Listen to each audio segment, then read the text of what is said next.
조정을 하고 나중에 다시 협의를 해봐야지 이렇게 생각을 하시고 조정조서에 대한 서명을 하시는 분들도 계시더라고요. 그렇게 서명을 하시는 순간 절대 돌이킬 수가 없습니다. 안녕하세요. 이혼 전문 변호사 박희연입니다. 안녕하세요. 김정세입니다. 종종 연예인 같은 유명인이 이혼 기사가 좀 뜨잖아요. 그 기사를 들여다보면 좀 신기한 점을 발견할 수가 있는데요. 이게 하나같이 조정이혼을 한다는 점이에요. 조정이혼이 연예인 이혼이라고 불리기도 하잖아요. 조정이혼이 가지고 있는 장점이 굉장히 명확하기 때문인데요. 그래서 요즘 많은 분들이 조정이혼을 선택을 하시는 것 같아요. 오늘은 이 조정이혼을 하시기 전에 미리 알아두시면 좋을 내용들을 정리해 보았습니다. 조정이혼의 장점을 한 단어로 말하면 깔끔하다고 표현할 수 있을 것 같아요. 조정 결과가 재판에서 판결난 것과 똑같이 법적 강제력을 가진다는 점, 소송보다 빨리 끝나기 때문에 신속하게 이혼을 할 수 있다는 것이 가장 큰 장점이죠. 그리고 협의이혼은 무조건 본인이 나가야 되잖아요. 그런데 조정이혼은 변호사가 대리로 나갈 수 있습니다. 그러니까 이제 상대방을 직접 마주하지 않고도 이혼을 할 수 있다는 점이 장점인 것 같아요. 그럼 어떤 경우에 조정이혼을 하면 좋으냐? 우선 남편과 아내가 모두 이혼 자체에 대해 동의해야겠죠. 그렇죠. 이혼 자체에 대해서 동의를 하지 않으면 소송으로 가야 하니까요. 그리고 신속하게 이혼하고 싶지만 좀 안전하게 이혼하고 싶을 때, 이럴 때 조정이혼을 많이 선택을 하시는 것 같아요. 안전하게 이혼한다는 게 무슨 뜻인가요? 한마디로 금전 문제죠.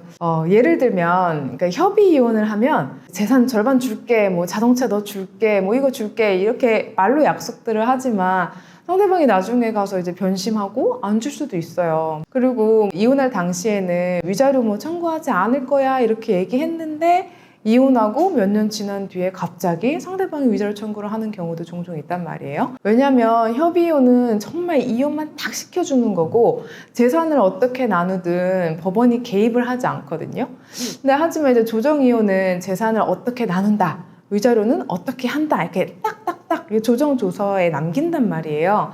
그러니까 이게 판결문하고 동일한 법적 효력을 가지기 때문에 협의이혼보다 훨씬 안정적으로 이혼을 할 수가 있죠. 그리고 이혼은 원하는데 상대방이랑 대화가 전혀 안 되는 상황이지만 소송까지 가고 싶지 않은 경우에도 조정이혼이 하나의 답이 될 수 있어요. 전에 이런 일이 있었어요. 어린 자녀를 둔 부부였는데 이혼 자체는 하기로 했어요. 근데 상대편이 이혼은 하더라도 재산은 한 푼도 못 준다 그렇게 주장을 한 거죠. 결혼 생활하면서 재산을 불리는데 네가 도움 한 방울 준 게 있냐, 집에서 살림만 하지 않았냐, 이렇게 좀 강경하게 나오셨어요. 맞아요. 기억나요. 그때 의뢰인분이 사무실 오셔서 되게 걱정 많이 하셨었잖아요. 근데 어린 자녀들 데리고 어떻게 살아갈 방법도 없고 너무 막막하시니까 재산 분할이 너무 절실하잖아요, 이럴 때.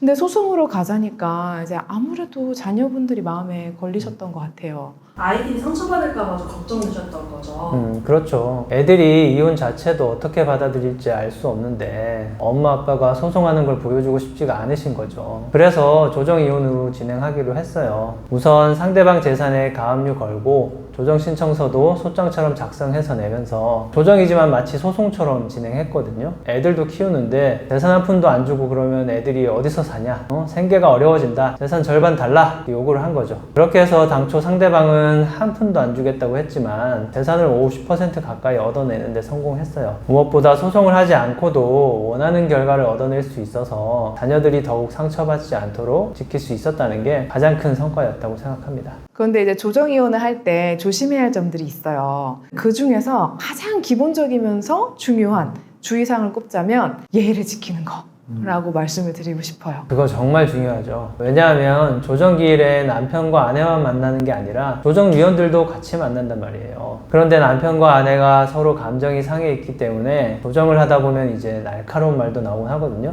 조정하러 가면 꼭 한 번씩 이런 분들을 만날 수 있는데 상대방 손가락질 하면서 저 인간이 어떤 인간인지 아시냐, 이런 식으로 상대방을 깎아내리는 말을 하는 분들도 계시고요. 팔짱 끼고 다리 꼬고 의자에 이렇게 기대 앉아 앉아서 기분 나쁜 티를 내면서 조정을 진행하는 분도 계세요. 맞아요, 맞아요. 이게 상대방이 이쪽 유책 사유로 폭력을 행사한다 이렇게 얘기를 했는데 의뢰인이 대화를 하다가 막 화를 못 참고 막 소리 지르면서 어떤 분은 테이블을 꽉 내리치신 분도 계셨거든요. 아 진짜 저 그때 정말 식은땀 났잖아요. 아니 그렇게 주의를 드렸는데 안 되시더라고요. 그러니까요. 이게 조정위원들도 사람인데 눈앞에서 소리 지르고 무례하게 구는 사람의 의견에 과연 귀를 기울일까요? 이분들이 조정을 진행하는 분들인데 나쁘게 보여서 좋을 게 하나도 없어요. 두 번째로 조정조서에 서명하기 전에 꼭 신중하게 다시 한번 생각하시라고 말씀드리고 싶습니다. 정말 중요한 주의사항인데요. 조정조서에 한번 서명하면 끝이에요. 맞아요. 끝! 끝난 조정은 돌이킬 수가 없거든요. 맞아요. 이게 조정을 하다 보면 내가 이제 마음에 걸리는 부분이 생길 수밖에 없어요. 그런데 이거에 대해서 내가 생각할 시간이 있는 것도 아니고 주변에서 이제 막 빨리 서명해라 이렇게 막 식으로 분위기를 만들기도 하거든요. 그러면 나도 일단은 조정을 하고 나중에 다시 협의를 해봐야지 이렇게 생각을 하시고 조정조서에 그냥 서명을 하시는 분들도 계시더라고요. 그런데 그렇게 서명을 하시는 순간 절대 돌이킬 수가 없습니다. 후회해도 소용이 없어요. 그러니까 서명하시기 전에 꼭 다시 한번 깊게 생각하시라고 말씀을 드립니다. 때로는 조정 과정에서 너무 좋은 제안이 들어오는 경우가 있어요. 그런데 이분이 잘 모르시니까 조정 안 하겠다, 소송하겠다 이렇게 저희를 찾아오시는 경우도 있어요. 예를 들자면 혼인기간이 3년 미만이고 상대방 재산이 전부 특유재산인 케이스인데 상대방 측에서 조정할 때 재산 분할을 30% 주겠다고 한 거예요. 그럼 하셔야죠. 그런데 이분은 왜 30%밖에 안 주냐, 난 절반 아니면 절대 조정 안 한다 이렇게 나오셔서 결국 이제 저희를 찾아오시게 된 거예요. 근데 특유재산은 원칙적으로 재산분할 대상이 아니에요. 특유재산이라는 거는 혼인 전에 있던 고유재산이나 증여받은 재산처럼 상대방 기여가 없는 재산이거든요. 근데 재판으로 가면 재산분할을 못 받게 되어버리니까 차라리 30% 준다고 할 때 받는 게 훨씬 나았죠. 너무 아쉽네요.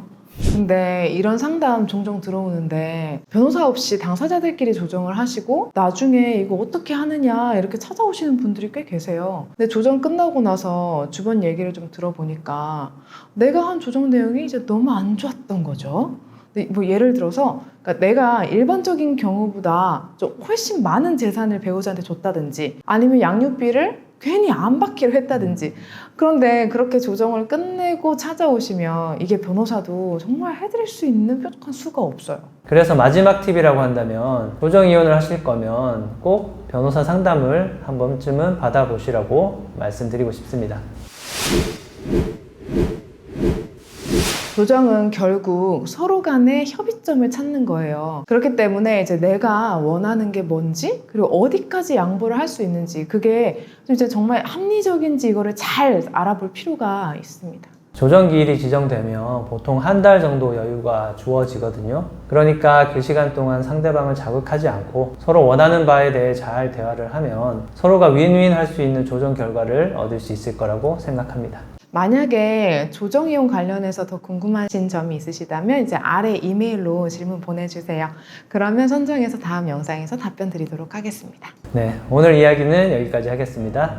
구독, 좋아요 눌러주시고요. 다음 영상에서 찾아뵙겠습니다. 저는 이혼 전문 변호사 김정세였습니다. 네, 저는 박희연이었습니다. 감사합니다.